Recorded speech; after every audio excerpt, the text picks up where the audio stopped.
नमस्कार दोस्तों। Welcome back to career today updates, जहां हम कवर करते हैं करंट अफेयर्स और जियोपॉलिटिक्स के important topics.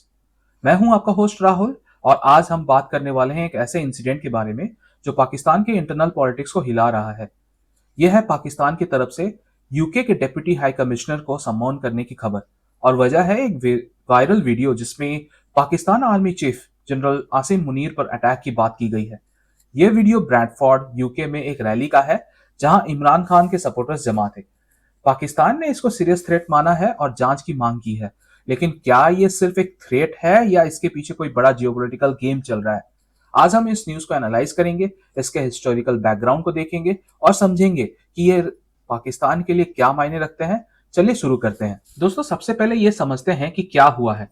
Times of India और दूसरे सोर्सेस जैसे Associated Press, Dawn, Geo TV के मुताबिक 27 दिसंबर को पाकिस्तान के फॉरेन मिनिस्ट्री ने ब्रिटेन के deputy high commissioner Matt Cannell को बुलाया और फॉर्मल प्रोटेस्ट दर्ज किया। वजह, ब्रैडफोर्ड में हुई एक रैली का वीडियो जहां एक महिला ने स्पीच देते हुए कहा कि क्या होगा अगर आसिम मुनीर के कार में बम ब्लास्ट हो जाए। ये रैली इमरान खान के सपोर्ट में थी, जो पाकिस्तानी तहरीक इंसाफ पीटीआई की यूके चैप्टर ने ऑर्गेनाइज की थी। इमरान खान, जो अप्रैल 2022 में नो कॉन्फिडेंस वोट से हटाए गए थे, पिछले 2 साल से जेल में हैं। हाल ही में उन्हें और उनकी वाइफ बुसरा बीबी को तोसाखाना करप्शन केस में 17 साल की सजा सुनाई गई है, जिसमें स्टेट गिफ्ट्स को गैर कानूनी तरीके से रखना और बेचने का आरोप है। साथ ही हर एक पर 16.4 मिलियन पाकिस्तानी रुपीस का फाइन भी लगाए गए हैं। ये वीडियो पीटीआई यूके ने एक्स पर शेयर किया था, लेकिन बाद में डिलीट कर दिया। पीटीआई का कहना है ये सिर्फ मेटाफोरिकल रिमार्क्स थे, कोई वायलेंस को इंसाइट नहीं कर रहे थे। उन्होंने इसको डिलीट किया ताकि कोई मिसअंडरस्टैंडिंग ना हो और स्पीकर की सेफ्टी बनी रहे। लेकिन पाकिस्तान के deputy interior minister Talal Chaudhry ने इसको रेड लाइन क्रॉसिंग बताया। उन्होंने जियो टीवी से कहा कि पीटीआई आर्मी के खिलाफ सपोर्टर्स को भड़का रहा है और ये कार बॉम्ब वाली थ्रेट फ्रीडम ऑफ स्पीच नहीं है। पाकिस्तान ने यूके से जांच की मांग की है और अगर लॉ वायलेशन हुआ तो एक्शन लेने को कहा है। यूके हाई कमिश्नर ने रेस्पॉन्स में कहा है कि अगर कोई क्राइम लगता है तो रेलिवेंट मटेरियल यूके पुलिस को दें, वो रिव्यू करेंगे और जरूरत पड़ी तो क्रिमिनल इन्वेस्टिगेशन होगी। अब इसी के साथ एक और इंसिडेंट जुड़ा है। पीटीआई ने क्लेम किया कि इमरान खान के फॉर्मर एडवाइजर शहजाद अकबर पर यूके के कैम्ब्रिज में अटैक हुआ था, वो भी 26 दिसंबर को। अकबर ने कहा कि एक अननोन मैन ने उन्हें घर के बाहर असॉल्ट किया, जिसमें उनका नोज फ्रैक्चर हो गया और फेस पर ब्रूजिंग भी आई। पुलिस इन्वेस्टिगेट कर रही है। पाकिस्तान गवर्नमेंट पहले ही अकबर की एक्स्ट्राडिशन की रिक्वेस्ट यूके को भेज चुकी है, क्योंकि उन्हें एंटी गवर्नमेंट एक्टिविटीज का आरोपी माना जाता है। एक्स पर कुछ पोस्ट में यह लिंक किया जा रहा है कि अकबर के एक एंटी मुनीर वीडियो वायरल होने के बाद यह अटैक हुआ है और इसको ट्रांसनेशनल रिप्रेशन कहा जा रहा है, मतलब पाकिस्तान गवर्नमेंट ने ही इसको ऑर्डर किया था।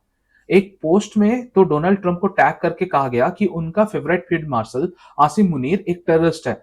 ये 2023 में अकबर पर एसिड अटैक के बाद दूसरा इंसिडेंट है।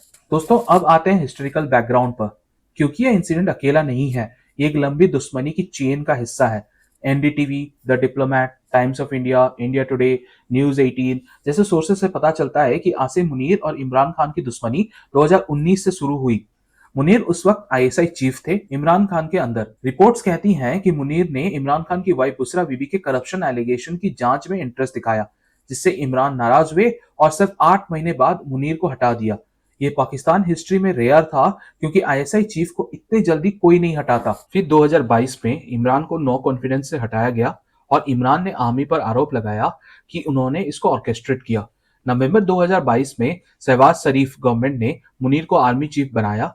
इमरान के सपोर्टर्स इसको पर्सनल वेंडेटा मानते हैं।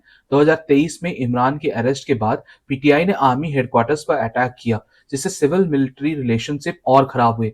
हाल ही में आर्मी स्पोक्सपर्सन ने इमरान को मेंटली इल भी कहा, जबकि इमरान के एक्स अकाउंट से मुनीर को मेंटली अनस्टेबल बोला गया। थोड़ा हिस्ट्री फ्लैशबैक में जाए तो पैटर्न बिल्कुल फैमिलियर लगता है।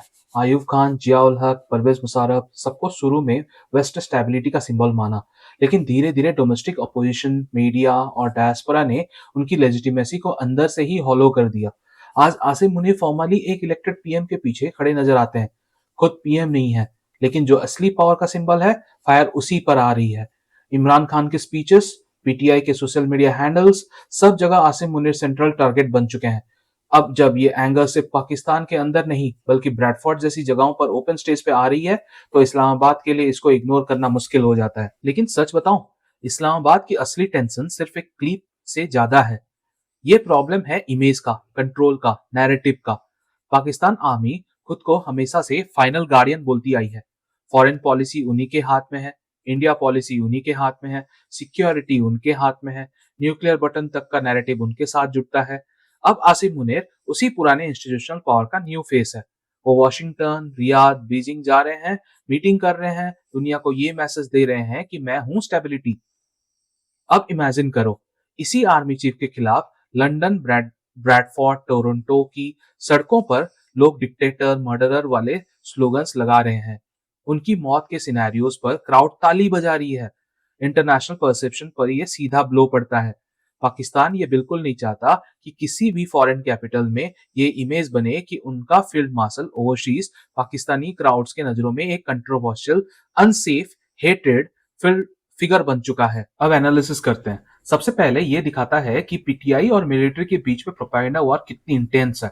पीटीआई डायस्पोरा से यूज करके इंटरनेशनल प्रेशर बना रहा है, जबकि पाकिस्तान इसको क्रॉस बॉर्डर थ्रेट कह के दबाना चाहता है। यूके में फ्रीडम ऑफ स्पीच स्ट्रांग है। अगर ये मेटाफोरिकल है तो शायद कोई एक्शन नहीं होगा, लेकिन अगर इंसाइटमेंट टू वायलेंस माना गया तो पुलिस जांच हो सकती है। पाकिस्तान यूके से डिसिडेंट की एक्स्ट्राडिशन चाहता है, जैसे अकबर की, लेकिन यूके ह्यूमन राइट्स की वजह से मना करता आ रहा है। तो ब्रैडफोर्ड की ये वायरल क्लिप असल में क्या है? एक तरफ से देखो तो एक ओवर एक्साइटेड स्पीच है, लेकिन डीपर लेवल पे ये पाकिस्तान के सिक्योरिटी स्टेट और उसके बिखरे हुए लेकिन जिद्दी डायस्पोरा के बीच की लड़ाई है। स्टेट चाहती है कि हर सार्क लफ्ज को थ्रेट और टेरर की कैटेगरी में डालकर ग्लोबल सिंपैथी और लीगल सपोर्ट लिया जाए।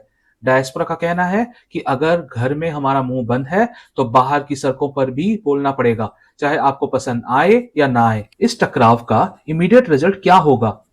हो सकता है यूके पुलिस थोड़ी इंक्वायरी करे, कुछ लोगों से स्टेटमेंट ले, फिर फाइल बंद हो जाए। हो सकता है स्ट्रॉन्ग वार्निंग टाइप का एनवायरमेंट क्रिएट हो, लेकिन क्रिमिनल केस तक बात ना पहुंच पाए। लेकिन लॉन्ग टर्म मैसेज काफी क्लियर है। पाकिस्तान की civil military tug of war अब सिर्फ इस्लामाबाद और रावलपिंडी के बीच में नहीं लड़ी जा रही, बल्कि लंदन, ब्रैडफोर्ड, टोरंटो जैसी जगहों पर भी कैमरास के सामने, लाइव स्ट्रीम्स पे और हर कुछ महीनों में नए डिप्लोमेटिक समन्स के साथ। और जब तक इमरान खान वर्सेस आसिम मुनीर का ये चैप्टर बंद नहीं होता, ऐसे क्रॉस बॉर्डर ड्रामास बार बार उभरते रहेंगे। जियोपॉलिटिकली देखें तो ये पाकिस्तान यूके रिलेशन पर असर डाल सकता है। यूके में लाखों पाकिस्तानी हैं और अगर ऐसे प्रोटेस्ट बढ़े तो पाकिस्तान और प्रेशर डालेगा। लेकिन यूके वेस्टर्न डेमोक्रेसी है, वो डिसेंट को प्रोटेक्ट करेगा।